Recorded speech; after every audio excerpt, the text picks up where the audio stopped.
Y'all see I'm channeling my inner Letitia with the bejeweled headband and the wig. Let me make sure it's pulled down. Yes, get into it. Giving you Southern Jackson, Mississippi Belle. I know I was supposed to give y'all this review about 2 or 3 days ago, but I may be late, but I'm never ugly. Let's get into it.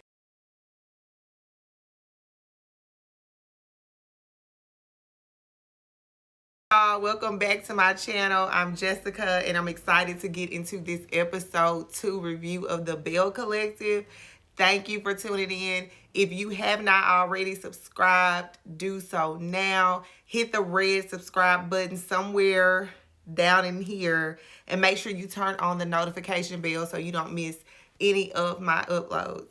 I am a couple days late on Belle Collective, but life, work, kids, husband, you get it. I'm here now, and I'm really excited because I really enjoyed this episode. A lot of y'all are new to my channel because I live in Jackson and I'm reviewing this show. A lot of y'all are here for that, so I'm really thankful for y'all, and I hope that I can kind of put some of these things into context and give you some little extra tea, little facts that other people can't give you because they don't live here. So the episode opens up with Latrice talking to Melanie, who is her publicist with Lux Life PR. Carlos King. Give Mel a bell. Give Mel a bell. Like, we want to see more of Melanie.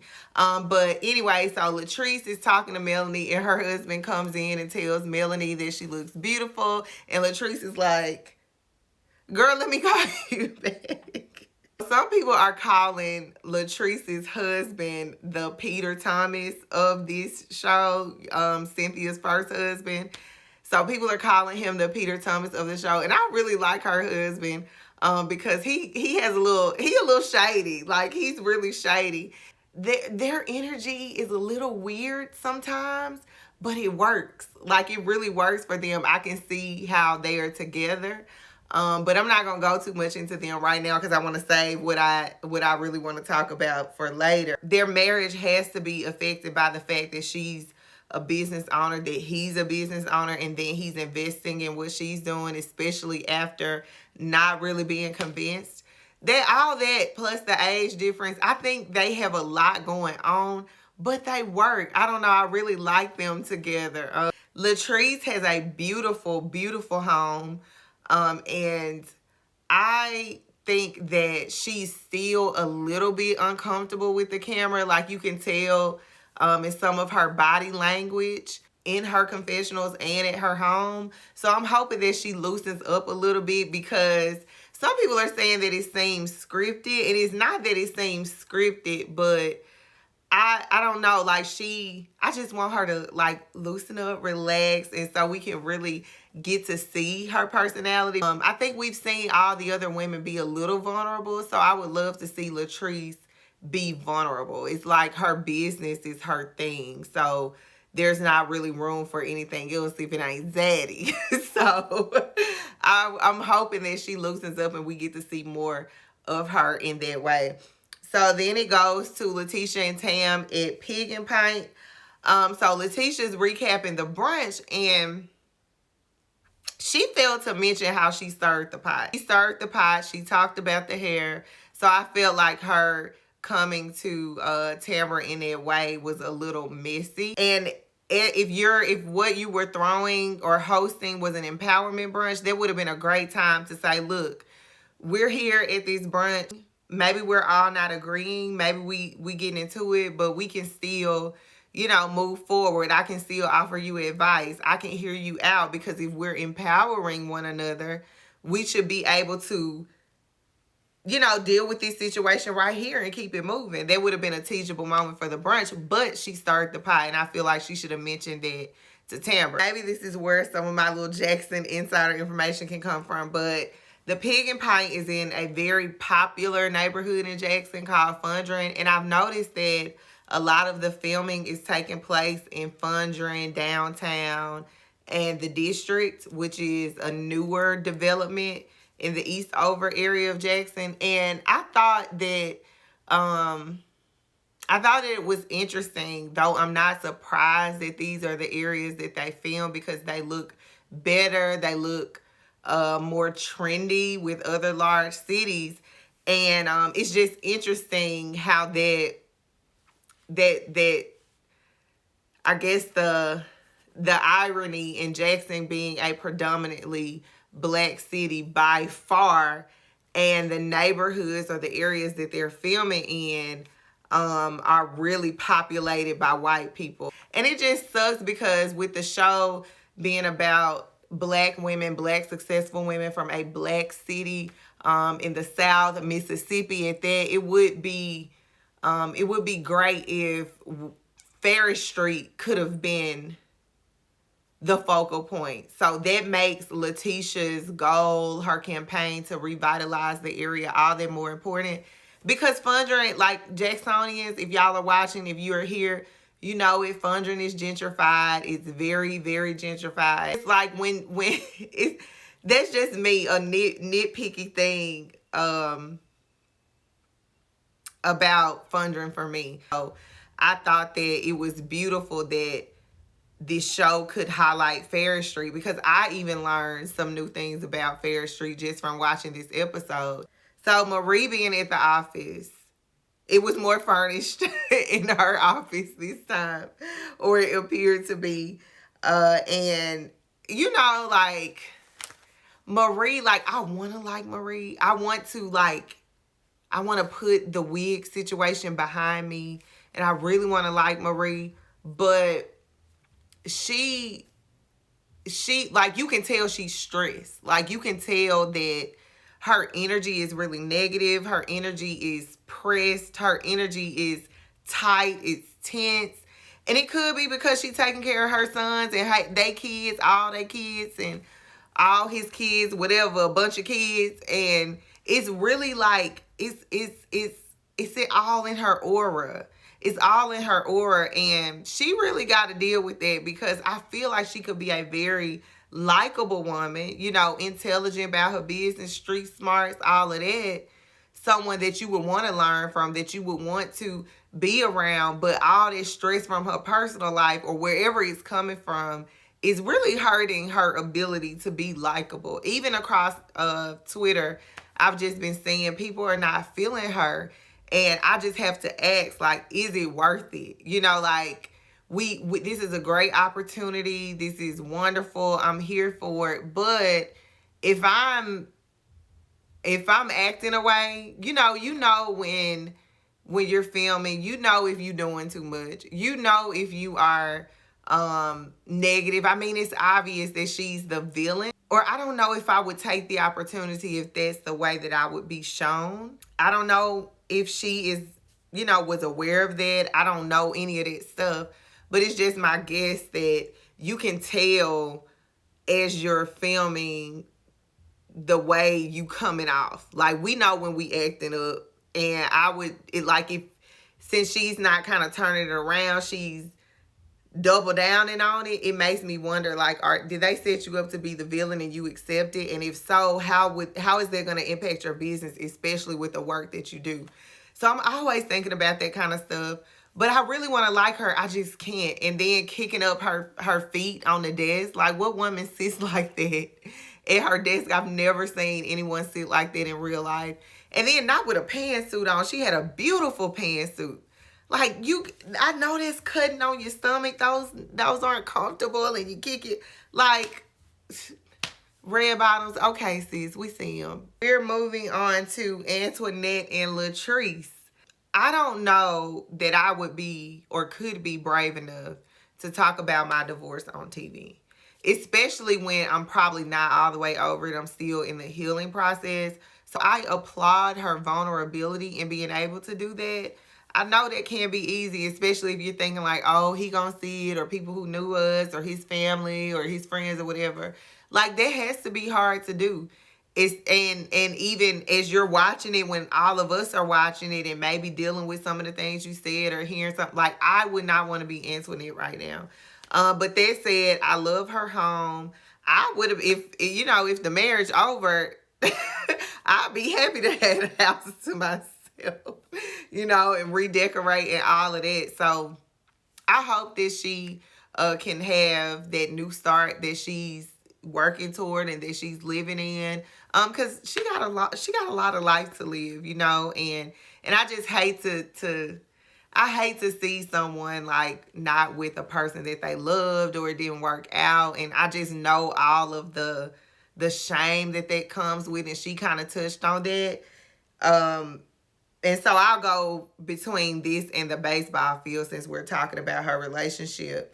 Um, it kind of seems, and I could be wrong, but it kind of seems like Antoinette's identity was wrapped in her husband and wrapped in being a wife and being all of this and having this picture perfect story, this, you know, something that is different because he's white or whatever. And I always stress to people that your identity cannot be rooted in anything other than yourself and who God created you to be. And that's something that I see all the time with women who get married and women who have kids. And it's easy to slip into. At one point, when with my first son, my identity had become a mother because, you know, that was what I had at the time. And I put everything on the back burner to have my kids. And I got to touch on that too, because it seems as though one of the things or the thing that ended their marriage was their inability to kind of come to terms or get on the same page about having children. And she wasn't ready because of her career and all of that. I would think that that's something that you go through, that a conversation that you really go through before you get married, to kind of say, look, here are my goals and ambitions. What you thinking about kids? Because that can be a deal breaker for some people. Now, the way it happened for me and my husband had our kids before we got married. So, you know, that's always been part of our lives as spouses, you know, as a married couple. That's always been our life. But had we not had our children, and even when we were dating before I had any kids, because he had a daughter from a previous relationship, I wasn't going to talk, you know, like we had those conversations despite not knowing how far we go. You know, we talked about that because that to me, that's a natural thing. You don't want to get married to the love of your life and find out y'all have a difference of opinion about kids. That is devastating. So I don't know. That was just weird that it would happen like that. And I personally feel like it's more, but it ain't none of my business. You know, even though it's out there, I'm just talking about what's on the show. I feel like it has to be more than that. I feel like it has to be a racial thing at some point. Again, could be wrong, but I'm just thinking about the things that she's mentioned that were obstacles for them.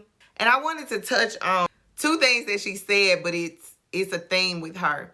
And I don't know if this is really how she feels or if she has her own issues with race and stuff, but it's something off. So the first thing was the comment that she was talking about with the brunch. Like, Black women can be successful and we can be bosses and get along and have...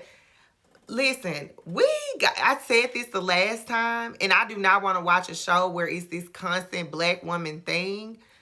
When we say stuff like that, first of all, I do live streams on Thursdays. You can go and watch some of my previous live streams. I talk extensively. Actually, what I go live about 95% of the time is racial type stuff, things that deal with being Black in America.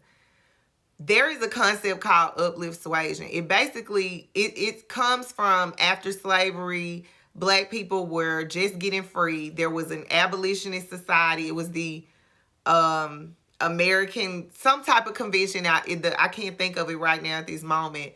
But they were trying to help Black people, you know, be successful in life post-slavery. You know, and what they were doing was telling them, like, hey, you have to be like this. You have to go to work. You have to be a good husband or wife. You need to get married. You need to stay out of trouble. You need to go to school. You need to avoid luxury.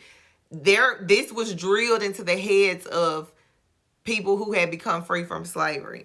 So what the problem with that is, you made the burden of dealing with racism, dealing with inequality, you put it on the victim. You put it on the black person by saying you have to behave this way. And we know that that doesn't work.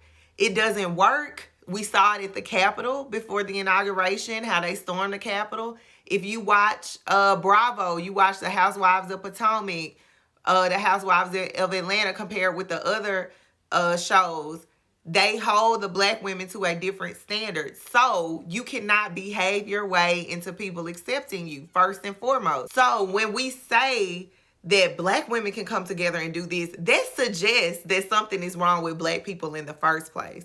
So we really got to be careful about the things that we say, especially if we on national TV. Like, we need to heal. Black people, we need to heal. We need to get to the root of our issues, figure out where they come from. We need to open up books. Y'all need to watch my live stream so we can heal and stop saying this stuff on TV. We cannot put any type of thing on black women. Black women are just like any other women. We're just black. You know, we cry, we bleed, we have babies, we have jobs, we're women. We're black before we're a woman, of course, in America, but we're just like any other woman. So when you go out of your way to say what black women can do, despite having money, you're suggesting that there's something wrong with us in the first place. And another fallout from saying things like that is that then we become black excellence, which is, again, based off racist stuff, based off of racism. Again, go back and watch my streams. But you make yourself, or make a type of black person, make a group of black people that are different from another group of black people. You paint them as the better ones, the ones that act right. None of that works. It comes from racism. It is rooted in racism, whether you believe it or not, and it does not work. So we have to stop saying it. I can't with this show and this black woman stuff. Like, we're gonna be who we are, and we're gonna be the baddest and the best at what we do. And we gonna promote the fact that we're black, but what we're not gonna do, we're not gonna speak about one another in terms of what we can do despite us being this. There's nothing wrong with us, whether we have money or whether we don't. I hope y'all get what I'm saying.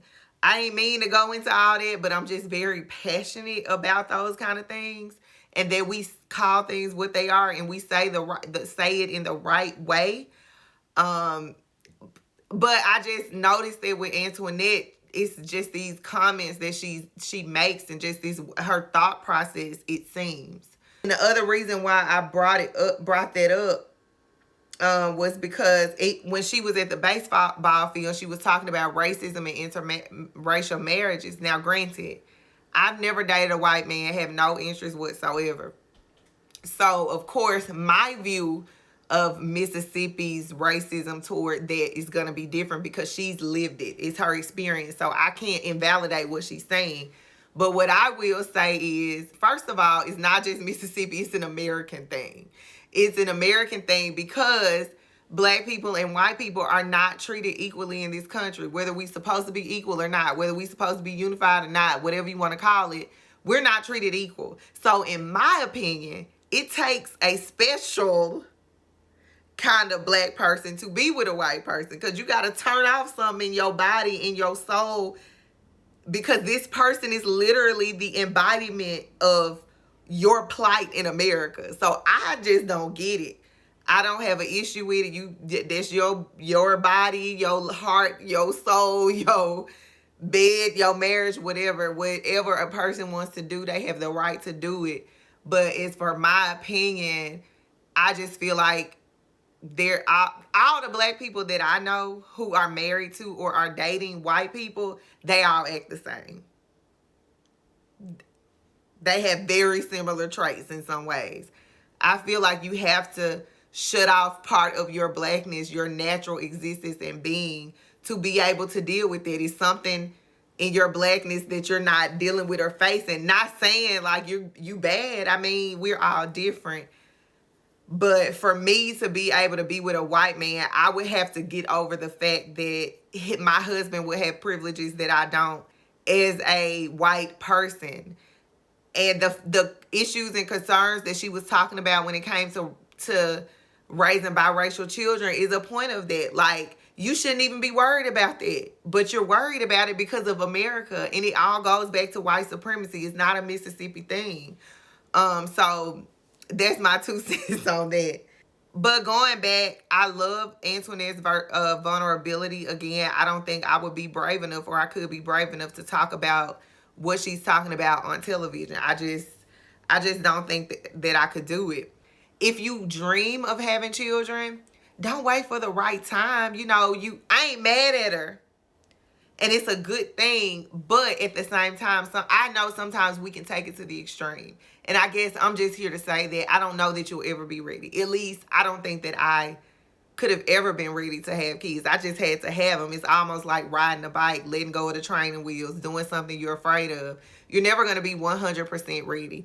Yes, you can position yourself. Yes, you should position yourself.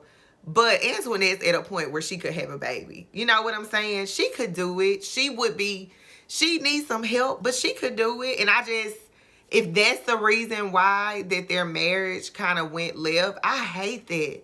I hate it. I hate it. So that, and it just don't, I feel like it's more there. That's all I'm trying to say. Because I feel like the child is a workable thing. Maybe the race thing is a workable thing if you two are committed, you come from good families who are supportive of you being in an interracial relationship. It has to be something more there, or they're not done. I don't know. I don't know. That's a lot. It's a lot. So listen, I said I made the comment, always late, never ugly. Now, okay, my Jackson people, if y'all are watching, I feel like now the audience, y'all, if you not from Jackson, you may not have caught this. But I feel like there was shade on Antoinette's part. Follow me here. Marie, remember from the last episode, she had she was talking about her hair in her bedroom. There was a woman on the bed that had long blonde braids. Her name is Jessica too. Jessica is a stylist. Jessica said she has sweatshirts and shirts that says always late, never ugly. So when Antoinette said it, I'm like, are you being shady because Jessica, works with Marie, like she style Marie sometimes, or Jessica posted on Instagram that she is style Marie's her party look. So I'm like, was that shade, girl? If y'all think so, let me know. But I feel like there was some shade, so I had to just make that connection there. I saw people online like, oh, I love that. That's going to be my new saying, always like never ugly. And I'm like, no, that's not Antoinette's saying. That's Jessica's thing. Or am I wrong? I don't know. I just feel like there's some shade going on there. Latrice and her husband showing up. I don't think it was wrong for him to be there. It was a birthday party. Me and my husband are best friends. We go everywhere together. We do, now sometimes I be wanting him to stay at home, and sometimes he be wanting me to stay at home. But for the most part, we do everything together. We best friends, so I get Beyonce and Jay-Z. Latrice is like running down the brunch to Mel and the table, and she was just saying, baby, customer service is from 8 to 5, 9 to 5. And I was thinking, like, in that situation, if I was Latrice, I would have, like I said, I would have listened to her and like, okay, that, you sure? I would have indulged her a little bit and just redirected her. I wouldn't have totally, like, not dealt with her issue or do it the way that Latrice did it. But Latrice wasn't wrong because of how Marie came in. So it's just, if Marie is not willing to admit her fault in it, then you just really can't have the conversation, because Marie wasn't necessarily wrong for expressing herself. It was how she did it and when she did it, the way she did it. She did it maliciously. Let me go to Miss Letitia headband. Y'all, I bought this headband for my our Christmas photos. And when I saw Letitia with this headband on with that wig, I was like, did I look like that? So it's all in fun, girl. I have a headband too, so I'm channeling Latrice right now. Listen, Latrice is nice nasty. Her and Marie are both nice nasty, and nice nasty will get your ass whooped. You don't all that. Okay, Did listen, do you want to fight or what? Do you just want to fight? Are we, because I'm not gonna do this with you. Letitia gives me Sheree vibes. Like, she is not all the way bad, but her hands ain't clean. Now, she not as bad as Sheree, but she definitely give me Sheree / Eva vibes. When it comes to women like that who handle their situations like that in a very nice, nasty way, which is why I'm glad Antoinette was like, what do Marie do? You know, why you just bigging her up and trying to basically shit on Latrice for what she did. When you was part of it, people are not bringing it up. They're letting Letitia slide on it. She was part of it. She stirred the pot when she said, yeah, this hair is rough. You engaged in it, so your hands are not all the way clean. And I'm just a straight shooter. Like, if you got a problem with me, I'm like Mel. I would have did exactly what Mel did and was like, look, we all here. We trying to do this Fair Street project. You want us to be on board with this? Well, she ain't told them yet, I don't think. But I mean, they know why they together. You know what I'm saying? Like, let's just deal with this. And that is why I love Mel. Because she was like, oh, they talking. We gonna deal with it. And that's what a good publicist does. Let's just nip it in the bud, because I care what's being said. Latrice cares what's being said, even though she's upset. Marie, if you got a legitimate problem, let's talk about it. And what Marie do? Marie said it one the time. So the empowerment brunch was the time, but you can't talk about it at a birthday party. Marie is full of shit. She is full of shit with that. You gonna say the birthday party wasn't the right time, but the woman's empowerment brunch was. Like, girl, just say you being petty and you a bully. And what it really was she wasn't in control. See, at the brunch, she was in control, so she felt like she could do what she wanted to do. When Mel brought them over there, she had lost the control. So, because she's a bully and she nice, nasty, she's stressed out from taking care of all them damn kids, she did what any narcissistic or extra attention one person would do. She was childish in that moment, and I love that Letitia told her what she needed to hear. Like, you have too much on the line to be acting like this. At first I was like, where's Letitia going with this? Is she trying to big her up? But then when she finished what her statement was, I was like, yes, absolutely. That is a true friend. A true friend will tell you what you need to hear, whether you want to hear it or not. And I think that she did it in a great way by encouraging her and telling her, like, girl, you a boss. Get yourself together. You can't be acting like this. Now, if you can't be around that person, that's one thing, but at least talk about it. Don't let someone say that, write their own story about you. So I love that she did that. So that's all I got, y'all. Look, at the end of the night, what was going on with Letitia head for her to be talking about Antoinette wig? That's why I said, let me make sure my wig laid down and everything all right, my curls gone. You know, all of that. I told y'all I wasn't a wig girl. But Letitia looked like my son looked when I pick him up from daycare. What happened to your head? And I'm surprised. I guess Antoinette was caught so off guard. Like, you talking about my wig being pulled down. I can't even see your part. Like, what? That was just a mess. But it was fun. Like Letitia said, it was just fun shade. You know how we do, y'all. That's how we do. That's how us women do. But what do y'all think about the episode? Let me know in the comments. Again, if you have not already, make sure you subscribe. You can also follow me on Instagram. All the links are in the bio. Get your candles. Get your mood right. We may do some type of Southern Belle inspired candle collection. I don't know. What y'all think about that? Let me know your thoughts. Thank you for watching. I will see you all next time.